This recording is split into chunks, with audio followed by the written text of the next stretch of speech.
Hallelujah. Hallelujah. Praise the name of Jesus. यीशु के नाम की स्तुति हो। How many of you want to be blessed in your life? आप में से कितने लोग अपने जीवन में आशीष पाना If चाहते you हैं? want to be blessed in your life, the most important thing is don't treat sin very lightly. अगर आप अपने जीवन में आशीष पाना चाहते हैं तो आप पाप से हल्के रूप में व्यवहार मत कीजिए। Sin is like a cancer. पाप कैंसर के जैसे है। It gets into your system, then to get out of it, it is very difficult for you. जब ये आपके सिस्टम में आ जाता है तो इसमें से बाहर निकलना आपके लिए बहुत मुश्किल होता है। Cancer eats into your body system. Cancer आपके शरीर के पूरे सिस्टम को खा जाता है। Sin is the same way. पाप भी बिल्कुल इसी तरह से है। It gets into your system, it goes deep into the root and it destroys the person. ये आपके सिस्टम में चले जाता है, जड़ों तक पहुंचता है और आपके पूरे व्यक्तित्व को नाश कर देता है। That's why don't treat sin lightly. इसीलिए पाप से हल्के रूप में व्यवहार न करें। You know, Satan attacks human beings in 3 ways. शैतान मनुष्यों पर 3 तरीके से हमला करता है। Adam fell in 3 areas. आदम 3 क्षेत्रों में गिर गया। Sin can be categorized in 3 types. पाप 3 तरह के भागों में 3 प्रकार में बांटा जा सकता So है। let us turn to 1 John तो आइए देखते हैं पहला यूहन्ना chapter 2 अध्याय 2 verses 15 and 16. वचन 15 और 16। Do not love the world or the things in the world. If anyone loves the world, the love of the Father is not in him. For all that is in the world, the lust of the flesh, the lust of the eye, and the pride of life is not of the Father, but is of the world. तुम न तो संसार से और न संसार में की वस्तुओं से प्रेम रखो। यदि कोई संसार से प्रेम रखता है तो उसमें पिता का प्रेम नहीं है, क्योंकि जो कुछ संसार में अर्थात शरीर की अभिलाषा और आंखों की अभिलाषा और जीविका का घमंड वो पिता की ओर से नहीं परंतु संसार ही की ओर से है। So we see that these are the 3 areas where Satan attacks the human being. तो हम देखते हैं कि ये 3 ऐसे क्षेत्र हैं जहां पर शैतान मनुष्यों पर हमला करता है। This is the 3 areas where Satan uses for the downfall of man. ये 3 क्षेत्र हैं जिसका शैतान उपयोग करता है मनुष्य के पतन के लिए। This is what happened to Adam in the Garden of Eden. अदन की वाटिका में आदम के साथ में यही तो हुआ। The lust of the eye. आंखों की अभिलाषा। Eve saw that the fruit was very attractive हव्वा ने देखा कि वो फल तो बहुत ही आकर्षक है and she was attracted by the fruit. और वो उस फल के द्वारा आकर्षित हो गई। The first sin which happened was the lust of the eye, because the fruit was so attractive, she wanted to possess the fruit. सबसे पहला पाप तब हुआ जब वहां पर आंखों की अभिलाषा हुई, उसने उस फल को देखा और उस फल को पाना चाहा। And she desired that fruit, she wanted to have it somehow, and she was deceived by Satan. और वो उस फल की मनसा करने लगी, किसी तरह से उसे पाना चाहती थी और इस तरह से शैतान के द्वारा उसे भरमाया गया। She believed the lie of Satan. उसने शैतान के झूठ पर विश्वास किया। And she believed that if she eats the fruit, that she'll be able to be like God. और उसने ये विश्वास किया कि अगर वो उस फल को खा लेगी तो वो परमेश्वर के जैसे हो So the जाएगी। first downfall of man was because of the lust of the eye. तो मनुष्य का जो पहला पतन होता है या गिरना होता है, ये तो मनुष्य के आंखों की अभिलाषा के कारण होता है। That is what it says in James. Let us turn to James chapter 1, याकूब अध्याय 1 verses 13, 14 and 15. वचन 13, 14 और 15। Let no one say when he is tempted, I am tempted by God, for God cannot be tempted by evil, nor does he himself tempt anyone. But each one is tempted when he is drawn away by his own desires and enticed. Then when desire has conceived, it birth to sin, and sin, when it is full grown, brings forth death. जब किसी की परीक्षा हो तो वो ये न कहे कि मेरी परीक्षा परमेश्वर की ओर से होती है, क्योंकि न तो बुरी बातों से परमेश्वर की परीक्षा हो सकती है और न वो किसी की परीक्षा आप करता है, परंतु प्रत्येक व्यक्ति अपनी अभिलाषा में खींचकर और फंसकर परीक्षा में पड़ता है।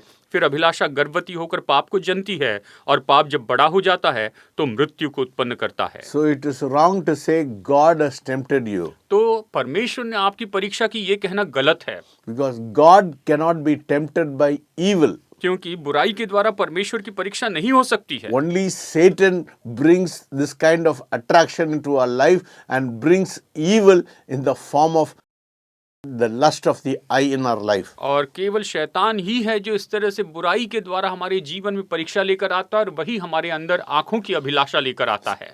God cannot be tempted by evil, nor does he allow anybody to be tempted by him. क्योंकि न तो बुरी बातों से परमेश्वर की परीक्षा हो सकती है और न वो किसी की परीक्षा आप करता है। Because the Bible says every good and perfect gift comes from the Father of light, and there is no variation and shadow of turning. और इसीलिए तो परमेश्वर का वचन कहता है कि हर एक भला और उत्तम वरदान ऊपर ही से आता है। वो ऐसे परमेश्वर से आता है जिसमें वहां पर किसी तरह से मुड़ जाने या फिर जाने की कोई छाया नहीं। The Bible says each one is tempted when he is drawn away by his own desire and are enticed. Bible कहती है कि प्रत्येक व्यक्ति अपनी ही अभिलाषा में खींचकर और फंसकर परीक्षा में पड़ता है। Then when desire is conceived, और फिर अभिलाषा गर्भवती होकर, that is what happened to Eve. और हव्वा के साथ यही तो हुआ। When her desire for the fruit was conceived in her heart, जब उसके हृदय में वो फल के बारे में अभिलाषा उत्पन्न हुई, it gave birth to sin. उसने पाप को जन्म दिया। That is the second area of sin. Satan attacks people. और ये दूसरा क्षेत्र है पाप का जिसके द्वारा शैतान लोगों पर हमला करता The है। lust of the eye, यह आंखों की the Abhilasha, craving of the flesh to desire something which is not of God. और ये तो शरीर की अभिलाषा है कि वो ऐसी कुछ वस्तु चाहता है या ऐसा कुछ चाहता है जो परमेश्वर की ओर से नहीं है। Each one is tempted or drawn away by his own desires, and we are enticed because of the flesh which is craving for sin. और परंतु प्रत्येक व्यक्ति अपनी अभिलाषा में खींचकर और फंसकर, क्योंकि वो अपने ही पाप करने की उस लालसा में फंस जाता है। When the desire is conceived, और जब ये अभिलाषा गर्भवती होती है, it births to sin. तो ये पाप को जन्म देती है। And sin, when it is full grown, brings death. और पाप जब बढ़ जाता है तो मृत्यु को उत्पन्न करता है। The lust of the eye brings the lust of the flesh, and the lust of the flesh brings the pride of life. और आंखों की अभिलाषा शरीर की अभिलाषा लेकर आती है और शरीर की अभिलाषा जीविका का घमंड लेकर आती है। So you see, these are the three areas where men and women fall in their life. तो देखिए, ये तीन ऐसे क्षेत्र हैं जहां पर मनुष्य यानी स्त्री और पुरुष अपने जीवन में गिर जाते हैं। Satan fell because of pride. और पाप के घमंड के कारण ही शैतान नीचे गिर गया। The same pride is in the heart of man. He wants to say, I can live my life without the support of God. और यही घमंड मनुष्य के हृदय में है और वो ये कहता है कि परमेश्वर की मदद के बिना मैं अपना जीवन जीना He चाहता was हूँ। deceived by Satan when he said that you can become like God. और वो तो शैतान के द्वारा भरमाई गई जब उसने कहा कि तुम तो परमेश्वर के जैसे हो सकती हो। That is the pride of life. यही तो जीविका का घमंड है। I can live my own life ये- without any help. और ये तो जीवन का घमंड है कि बिना किसी की मदद के मैं अपना जीवन खुद जी सकता हूँ। That is the very area of everybody's sin in this world. और हर इस संसार में हर एक के पाप का यही तो क्षेत्र है, यही तो जगह है। Everybody falls in this area. हर कोई व्यक्ति इसी जगह में, इसी क्षेत्र में गिरता है। I can do everything by my own self. मैं अपने आप में सब कुछ कर सकता हूँ। I don't need anybody's support. मुझे किसी की सहायता की जरूरत नहीं। That is the kind of the mentality Satan has put into our heart. और इसी तरह की मानसिकता शैतान ने हमारे हृदय में रखी है। That is the kind of sin which has been planted into our heart. और इसी तरह का पाप है जो हमारे हृदय में बोया गया है। If we are able to overcome all these three areas, अगर हम इन तीनों क्षेत्रों में जयवंत हो जाएं, the lust of the eye, the lust of the flesh, and the pride of life, आंखों की अभिलाषा, शरीर की अभिलाषा और जीविका का घमंड, if we are able to overcome all these three areas, we live a victorious life. अगर हम इन तीनों क्षेत्रों में अगर हम अगर इस पर जयवंत हो जाए तो हम विजयी जीवन जी सकते हैं। But God has put in us a seed of vision in our life. लेकिन परमेश्वर ने हमारे जीवन में दर्शन का एक बीज रखा है। So we have to dream big, not like what the Satan tells us, but being dependent on the Lord we worship. और हमें बड़े सपने देखना है, जैसे शैतान बताता है वैसे नहीं, लेकिन जिस परमेश्वर की हम आराधना करते हैं जैसे वो चाहते वैसे। The Bible says in Micah, that people without vision perish.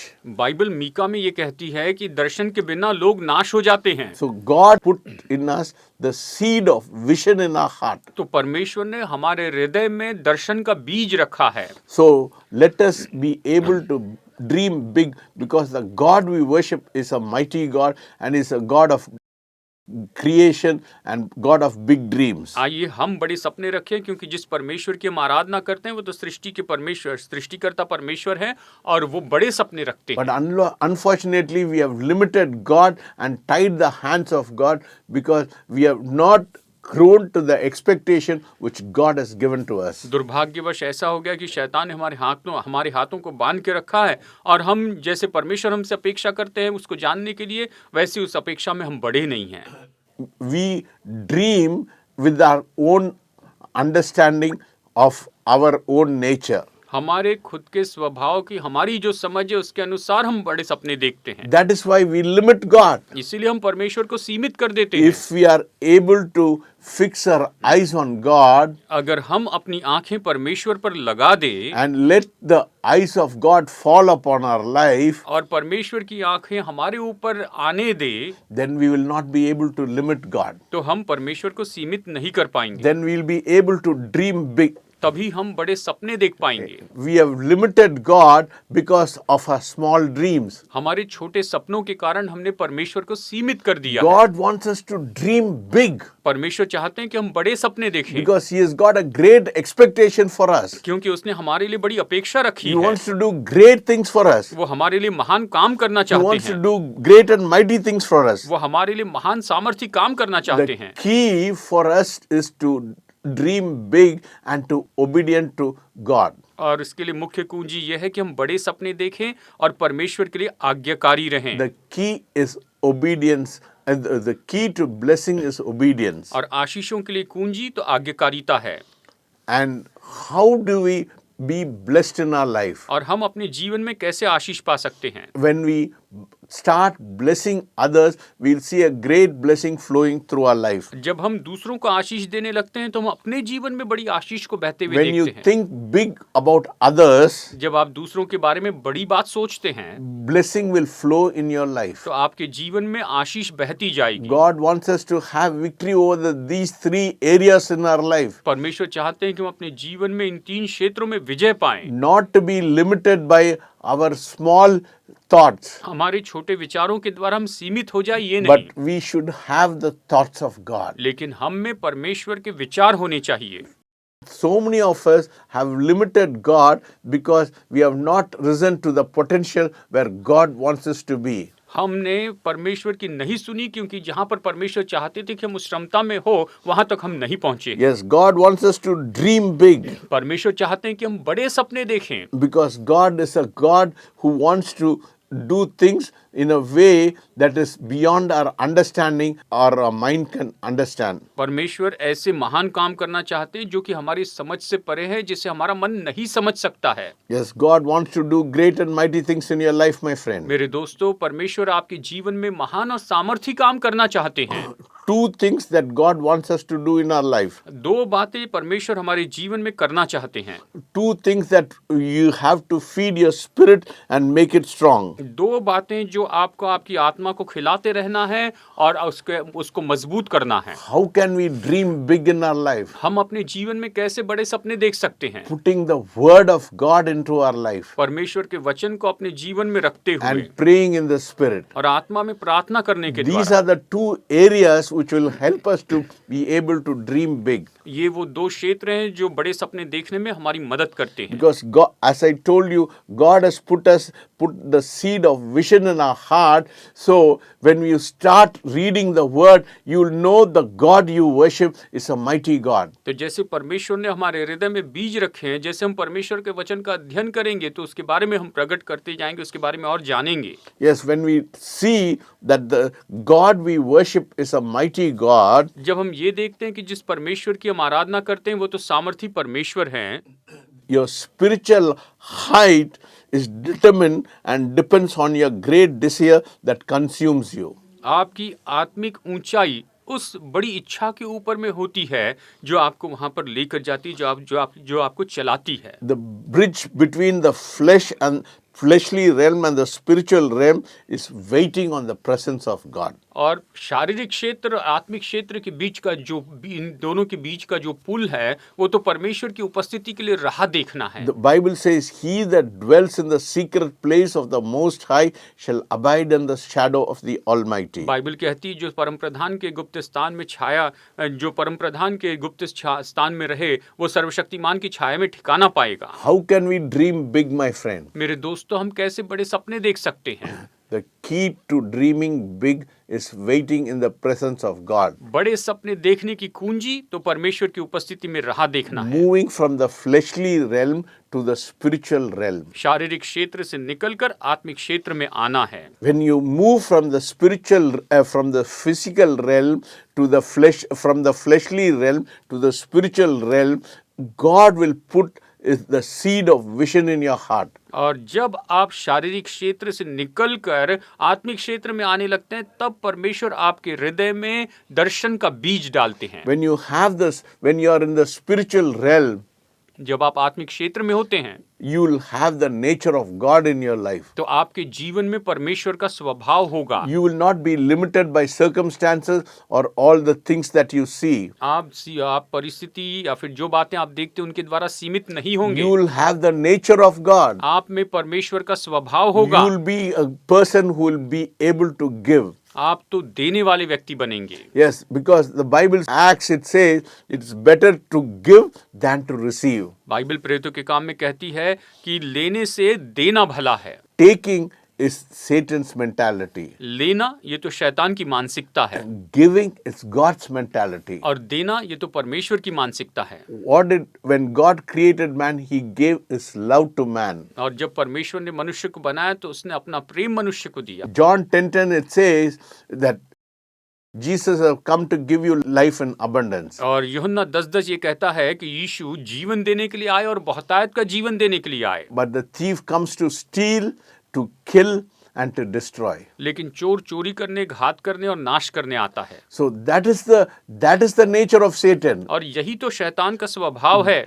God's nature is to give. परमेश्वर का स्वभाव तो देने का है। God wants us to have His nature in our life. परमेश्वर चाहते हैं कि उसका स्वभाव हमारे जीवन में हो। But unfortunately, लेकिन दुर्भाग्यवश man has fallen into these 3 areas of sin. मनुष्य पाप के इन 3 क्षेत्रों में गिर गया है। That is why he is limited. इसीलिए वो सीमित है। The lust of the flesh, the lust of the eye and the pride of life. शरीर की अभिलाषा, आंखों की अभिलाषा और जीविका का घमंड। They do not want to obey God. They are in a state of rebellion in their life. वो तो अपने जीवन में परमेश्वर की आज्ञा नहीं मानना चाहते, वो तो बलवे की दशा में They हैं। don't want to obey God. वो परमेश्वर की आज्ञा मानना ही नहीं They चाहते। don't want to believe the word of God. वो परमेश्वर के वचन पर विश्वास नहीं करना They want चाहते। to do whatever they want in their own life. वो अपने जीवन में जो चाहे वही करना चाहते But the हैं। word of God is very clear. लेकिन परमेश्वर का वचन बहुत ही स्पष्ट है। God wants to do great and mighty things through our life. परमेश्वर हमारे जीवन के द्वारा महान काम करना चाहते हैं। Only God is asking you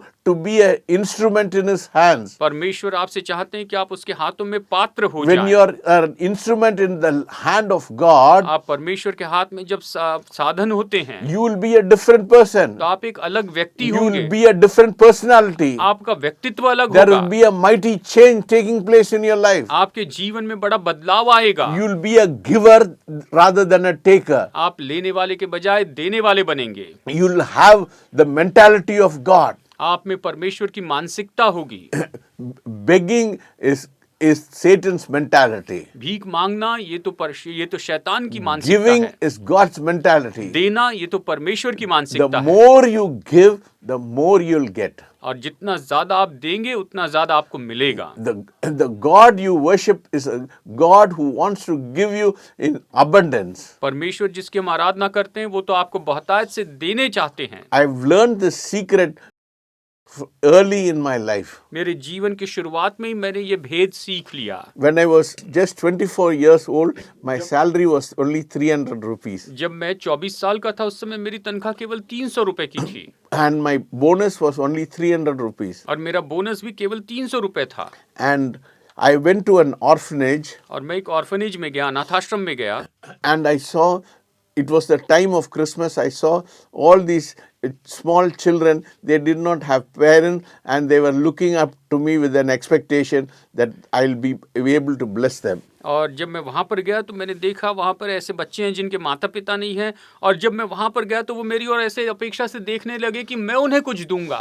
When I saw them, my heart melted. और जब मैंने उन्हें देखा तो मेरा हृदय पिघल गया। I wanted to buy shirt and a pant for my Christmas for in the bonus money. उस बोनस के पैसे से मैं अपने लिए शर्ट और पैंट खरीदना चाहता था।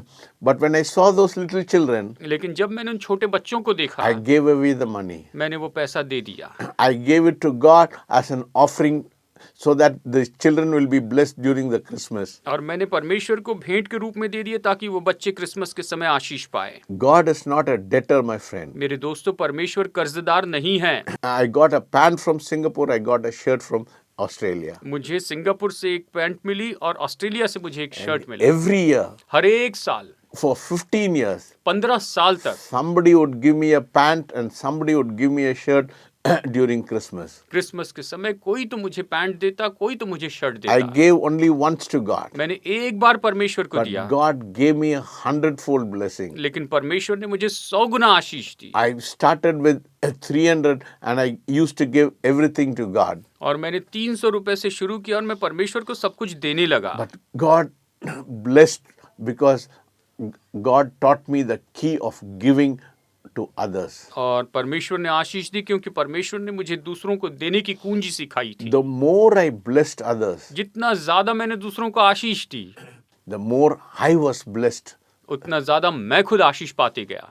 I always prayed this prayer. मैं हमेशा ये प्रार्थना करता हूँ, Lord, Prabhu, let me not be a taker, but let me be a giver. प्रभु मैं लेने वाला न बनूं लेकिन मैं देने वाला बनूं। There's a great key in this, my friend. इसमें बहुत बड़ी कुंजी है मेरे दोस्तों। The key is unless and until you have, how will you give? बात तो यही है कि जब तक कि आपके पास खुद के पास ना हो तो आप कैसे देंगे। So I always pray to God, Lord, make me a giver, not a taker. तो मैंने हमेशा परमेश्वर से प्रार्थना की, परमेश्वर मुझे लेने वाला मत बनाइए लेकिन देने वाला बनाइए। I've always been in abundance. मैं हमेशा बहुतायत में रहा। I've never allowed myself to fall into these 3 areas of sin in my life. मैंने कभी अपने आप को जीवन में, पूरे जीवन में इन 3 पापों में गिरने नहीं दिया। The lust of the eye, the lust of the flesh, and the pride of life. आंखों की अभिलाषा, शरीर की अभिलाषा और जीविका का घमंड। These are the most 3 dangerous areas where human being always stumble. ये तो 3 सबसे खतरनाक ऐसे क्षेत्र हैं जहाँ पर हमेशा मनुष्य गिरते हैं। God wants us to be a victorious person. परमेश्वर चाहते हैं कि हम विजयी व्यक्ति बन जाएं। That is why He sent His one and only Son for us to live a victorious life. और इसीलिए उसने अपने इकलौते पुत्र को भेजा कि हम विजयी जीवन जी सके। Because God wants us to be about the power of sin in our life. क्योंकि परमेश्वर चाहते हैं कि हम अपने जीवन में हम पाप की सामर्थ के ऊपर में रहें। If you do not take your sin lightly, अगर आप अपने पापों को हल्के रूप में न लें, if you take your sin very seriously, अगर आप अपने पापों को बहुत ही गंभीरता से if लें, you are very honest with your life, अगर आप अपने जीवन में बहुत ही सच्चे हैं, then sin will not have dominion over your life. तो पाप आपके जीवन पर अधिकार नहीं करेगा। Even the slightest prompting of the Holy Spirit, if you obey, अगर आप पवित्र आत्मा की छोटी प्रेरणा की भी आज्ञा माने, then sin will not have any root over your life. तो पाप आपके जीवन पर कोई जड़ नहीं रख The सकेगा। purpose of God calling you is to bless you. परमेश्वर आपको बुला रहे हैं, उसका उद्देश्य यह है कि वो आपको आशीष देना This चाहते हैं। morning, God is calling you, my friend. आज सुबह मेरे दोस्तों, परमेश्वर आपको बुला रहे He हैं। wants you to live a victorious life. वो चाहते हैं कि आप विजयी जीवन जिएं। He wants you to change your mindset. वो चाहते हैं कि आप अपनी मानसिकता बदल दें। He wants you to transform your life. वो चाहते हैं कि आपके जीवन को बदल दें। He wants you to change your life. वो चाहते हैं कि आपके जीवन को बदल दें। God wants to anoint you afresh. परमेश्वर आपको ताजा अभिषेक देना When चाहते the हैं। anointing comes, जब अभिषेक आता है the yoke will be तो broken. जुआ तोड़ दिया जाएगा। The yoke is broken because of the anointing. अभिषेक के कारण ही जुआ तोड़ दिया जाता है Satan cannot have any shackles over your life. और शैतान आपके जीवन के ऊपर कोई भी बंधन नहीं रख सकता है। The nature of Satan is to keep you in bondage. शैतान का स्वभाव है कि वो आपको बंधन में रखें। God wants you to be delivered from all kinds of bondage. परमेश्वर चाहते हैं कि आप हर तरह के बंधन से आजाद हो Do जाएं। not fall in these three areas of your life. अपने जीवन के इन 3 क्षेत्रों में आप कभी न गिरें। The key to victory is to be overcoming from the lust of the eyes, lust of the flesh, and the pride of life. और वहाँ यहाँ पर कुंजी यही है विजयी जीवन के लिए कि आप आंखों की अभिलाषा, शरीर की अभिलाषा और जीविका के घमंड पर If जयवंत you हो are जाएं। very watchful in your life, अगर आप अपने जीवन में बहुत ही and सचेत if you are a रहेंगे, giver in your life, अगर आप अपने जीवन में देने वाले हो, abundance is your birthright. तो बहुतायत ये आपका जन्म का अधिकार है। Inheritance is your birthright. विरासत ये आपके जन्म का अधिकार है। The Bible says in Proverbs, नीति वचन में बाइबल कहती है the righteous man lives an inheritance to his children's children. कि धर्मी व्यक्ति अपने बच्चों के बच्चों के लिए विरासत छोड़कर जाता है The wealth of the unrighteous is for the righteous. और जो अधर्मी का धन है वो तो धर्मी के लिए So है। God wants to bless you, my friend. परमेश्वर आपको आशीष देना चाहता है That दोस्तों, is why this morning God has called you with a great purpose. और इसीलिए इस सुबह परमेश्वर ने आपको बड़े उद्देश्य के साथ बुलाया He है। wants to bless you and He wants you to be in abundance. वो आपको आशीष देना चाहते हैं और वो चाहते हैं कि आप बहुतायत में हो। Abundance is not having $1 million in the bank, और बहुतायत ये नहीं कि बैंक में लाखों डॉलर हो, but there will be no lack in any area of your life. लेकिन आपके जीवन के किसी भी क्षेत्र में कोई कमी घटी ना हो। In your happiness, in your health, in every area of your life. आपकी खुशी में, आपकी सेहत में, आपके जीवन के हर एक क्षेत्र में। If this word has touched you this morning, अगर आज सुबह इस वचन ने आपको छू लिया है call on us. तो हमें फोन कीजिए। Our intercessors are ready to accept your call. हमारे मध्यस्थ तैयार हैं कि आपके फोन कॉल को स्वीकार करें। If God has blessed you, अगर परमेश्वर ने आपको आशीष दी है and call us and tell us, तो हमें फोन करके बताइए good morning, I've been blessed by your word. कि मैंने आपके वचन के द्वारा आशीष पाई है। I want to accept Jesus as my personal मैं Savior. यीशु को अपना उद्धारकर्ता स्वीकार करना चाहता I हूँ। want that blessing which God has got in store for me. मैं वो आशीष चाहता हूँ जो परमेश्वर ने मेरे लिए रखी है। Our number is on the screen. हमारा नंबर स्क्रीन पर आ रहा You है। can call on us anytime. आप हमें किसी भी समय फोन कर सकते We हैं। are always ready to accept your call. हम आपके फोन को उठाने के लिए हमेशा तैयार हैं। And we are ready to counsel you and to bless you and to pray for you. हम हमेशा तैयार हैं कि आपके लिए फोन कॉल उठाएं, आपको सलाह दे, आपके लिए प्रार्थना करें। May God bless you. परमेश्वर आपको आशीष दे। Let us pray. आइए प्रार्थना करते हैं। Heavenly Father, we thank you and we praise you, Lord, for this wonderful time. स्वर्गीय पिता, हम आपको धन्यवाद देते हैं, स्तुति करते हैं, धन्यवाद देते हैं इस अद्भुत समय Lord, के we लिए। pray